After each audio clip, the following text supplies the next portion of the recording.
بسم اللہ الرحمن الرحیم الصلاۃ والسلام علیک یا رسول اللہ وعلی آلک و اصحابک یا حبیب اللہ۔ یاد رکھیں کہ کوئی بھی عبادت ہے جو ہم نے کرنی ہے، وضو اس کے لیے انتہائی ضروری ہے۔ اگر ہم بغیر وضو کے نماز پڑھنا چاہیں گے تو یاد رکھیں کہ ہماری نماز نہیں ہوگی۔ پھر اسی طرح اگر کوئی قرآن کریم کی تلاوت کرنا چاہتا ہے تو اگر وہ بغیر وضو کے قرآن کریم کو چھوئے گا تو یاد رکھیں وہ بھی گناہ گار ہوگا۔ تو نماز کی ادائیگی کے لیے بھی وضو انتہائی ضروری ہے۔ پھر اسی طرح قرآن کریم کی تلاوت کے لیے، قرآن کریم کو چھونے کے لیے بھی وضو بہت زیادہ ضروری ہے۔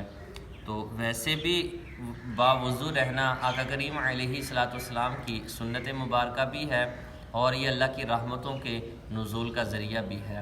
تو آج ہم اس سیشن کے اندر مختصر وضو کا جو طریقہ ہے وہ سیکھیں گے اور اس کے ضروری جو مسائل ہیں وہ میں آپ کے سامنے بیان کروں گا۔ اللہ رب العزت ہمیں باوضو رہنے کی اور جو ہے وہ صحیح طریقے کے ساتھ وضو کرنے کی توفیق اور طاقت عطا فرمائے۔ یاد رکھیں کہ وضو کے اندر 4 فرض ہیں اور دیگر اعمال کے اندر جس طرح کچھ فرائض ہوتے ہیں، کچھ مستحبات ہوتے ہیں، کچھ سنتیں ہوتی ہیں، اسی طرح وضو کے اندر یاد رکھیں کہ 4 فرض ہیں اور اگر ان فرائض میں سے ہم کسی فرض کو بھی ترک کریں گے تو ہمارا وضو نہیں ہوگا۔ یہ بھی یاد رکھیں کہ جن مسائل پر بحث ہوگی یہ وہ سارے مسائل ہیں کہ جو فقہ حنفیہ کے مطابق جو ہے وہ بیان کردہ مسائل ہیں۔ امام اعظم ابو حنیفہ رضی اللہ تعالیٰ عنہ نے جن مسائل کو بیان کیا تو یہ وہ سارے جو ہے وہ وضو کے حوالے سے وہ مسائل بیان ہوں گے۔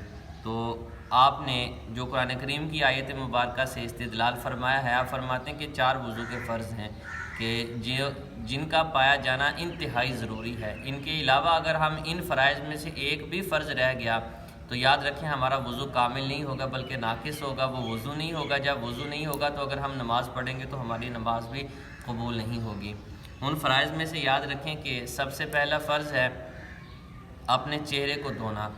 چہرے کی تعریف عموماً یہ کی جاتی ہے شریعت مطہرہ کی کتابوں کے اندر کہ عموماً جس جگہ سے بال اگتے ہیں وہاں سے لے کر ٹھوڈی کے نیچے تک، پھر ایک کان کی لو سے لے کے دوسرے کان کی لو تک، اس کے درمیان جتنا بھی چہرہ آ جاتا ہے یہ سارے کا سارا چہرے میں شمار ہوتا ہے اور وضو کے اندر اس کا دھونا جو ہے یہ فرض ہے۔ اور پھر اسی طرح چہرے کے جو اوپر بال ہوتے ہیں، جس طرح داڑھی ہوتی ہے، عموماً وہ بال جو چہرے میں شامل ہوتے ہیں وضو کے اندر ان کا دھونا یاد رکھیں یہ انتہائی ضروری ہے۔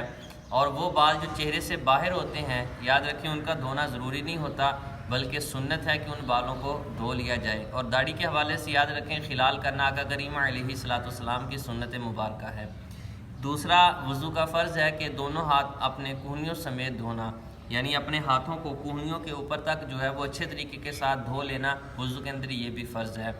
تیسرا فرض ہے چوتھائی سر کا مسح کرنا۔ مسح کے حوالے سے اختلاف پایا جاتا ہے دیگر ائمہ کے نزدیک اور امام اعظم ابو حنیفہ کے نزدیک۔ تو احناف کے نزدیک مسح جو ہے وہ چوتھائی سر کا کیا جاتا ہے۔ چوتھائی سر کا مسح کرنا یہ وضو کے اندر فرض ہے۔ اور یاد رکھیں آخری فرض ہے گھٹنوں سمیت دونوں پاؤں دھونا، کہ اچھے طریقے کے ساتھ آپ نے اپنے گھٹنوں تک دونوں پاؤں کو دھونا ہے۔ یہ 4 فرض ہیں وضو کے کہ ان 4 فرائض کا پایا جانا انتہائی ضروری ہے۔ اگر ان میں سے ایک فرض بھی رہ گیا، ہم نے چھوڑ دیا تو یاد رکھیں وضو نہیں ہوگا۔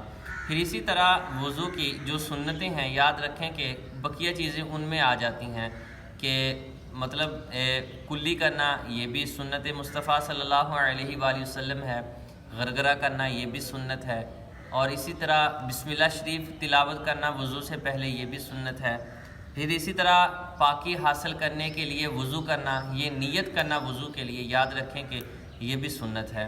پھر وضو کی سنتوں میں یاد رکھیں یہ بھی ہے کہ پورے سر کا جو ہم مسح کرتے ہیں، چوتھائی سر کا فرض ہے لیکن جو پورے سر کا مسح کیا جاتا ہے یاد رکھیں یہ سنت ہے۔ پھر اسی طرح ہر حصے کو 3 مرتبہ دھونا یہ بھی سنت ہے۔ اور پھر اسی طرح ایک حصے کے خشک ہونے سے پہلے دوسرے حصے کو دھو لینا وضو کے اندر یہ بھی سنت ہے۔ اگر کوئی بندہ اس طرح وضو کرے کہ پہلے اس نے اپنے چہرے کو دھویا، دھونے کے بعد اب وہ چلا گیا، کچھ دیر کے بعد پھر آیا، آ کے جو ہے وہ اس کے بعد اس نے اپنی کہنیوں کو دھویا، پھر مسح کیا، یاد رکھیں وضو تو پھر بھی ہو جائے گا لیکن اب ایک حصے کے خشک ہونے سے پہلے دوسرا حصہ دھو لینا یہ حضور کی سنت ہے۔ اس طرح جو ہے وہ وضو کرنا چاہیے کہ ایک آپ کا حصہ بھی خشک نہیں ہوا کہ اس کے فوراً بعد آپ دوسرے حصے کو دھو لیں۔ پھر اسی طرح یاد رکھیں کہ اعضاء کے اندر جو ہے وہ ترتیب کا خیال رکھنا کہ جس طرح قرآن کریم کے اندر بیان کیا گیا یا احناف کے ائمہ نے جس طرح بیان کیا، نبی کریم علیہ الصلوۃ والسلام جس طرح اپنی زندگی کے اندر وضو کرتے رہیں، یاد رکھیں یہ بھی سنت ہے کہ اسی سنت کے مطابق جو ہے وہ ہم وضو کریں۔ اور پھر اسی طرح یاد رکھیں کہ وضو کے اندر آپ نے سنا کہ جس طرح داڑھی کا خلال کرنا سنت ہے، اسی طرح ہاتھ اور پاؤں کی انگلیوں کا خلال کرنا بھی وضو کے اندر یہ سنت ہے۔ اور آپ نے سنا کہ دھونا جو پانی کے ساتھ اعضاء کو دھویا جاتا ہے کہ دھونے سے شریعت مطہرہ میں کیا مراد لیا جاتا ہے؟ یاد رکھیں دھونے سے مراد یہ ہے کہ کم از کم آپ کے جسم کے ہر حصے کو جس کو آپ دھو رہے ہیں دو پانی کے قطرے لازمی بہہ جائیں۔ اگر دو قطرے ہر حصے پر نہیں بہتے تو یہ دھونے کے حکم میں نہیں آئے گا۔ تو کوشش کریں کہ ہر حصے پر دو پانی کے قطرے بہہ جائیں۔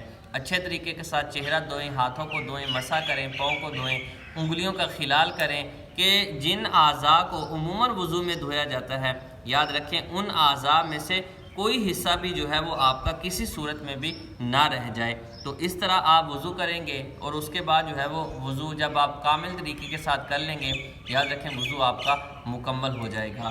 پھر اسی طرح وضو کے اندر چند دعائیں بھی ہیں کہ جو مستحب ہیں، نبی کریم علیہ الصلوۃ والسلام کی سنت مبارکہ ہے، وہ دعائیں بھی یاد کر لی جائیں کہ دوران وضو وہ ان دعاؤں کو بھی پڑھا جائے، اس سے بھی جو ہے وہ بہت زیادہ فضیلت کا ان کا ذکر فرمایا گیا ہے۔ یاد رکھیں کہ اسی طرح وضو کے اندر کانوں کا مسح کرنا یہ بھی سنت میں شامل ہو جاتا ہے، پے در پے وضو کرنا یہ بھی جو ہے وہ سنت میں شامل ہو جاتا ہے۔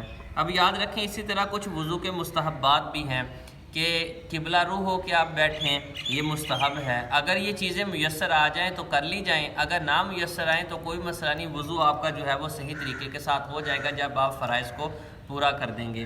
یعنی قبلہ رو ہو کے بیٹھنا، اونچی جگہ بیٹھنا، پھر پانی بہاتے ہوئے اپنے ہاتھ پر اپنے اعضاء پر ہاتھ پھیرنا یہ مستحب ہے، اطمینان سے وضو کرنا۔ پھر اسی طرح یاد رکھیں کہ سیدھے ہاتھ کے ساتھ وضو کرنا، سیدھے ہاتھ کے ساتھ کلی کرنا،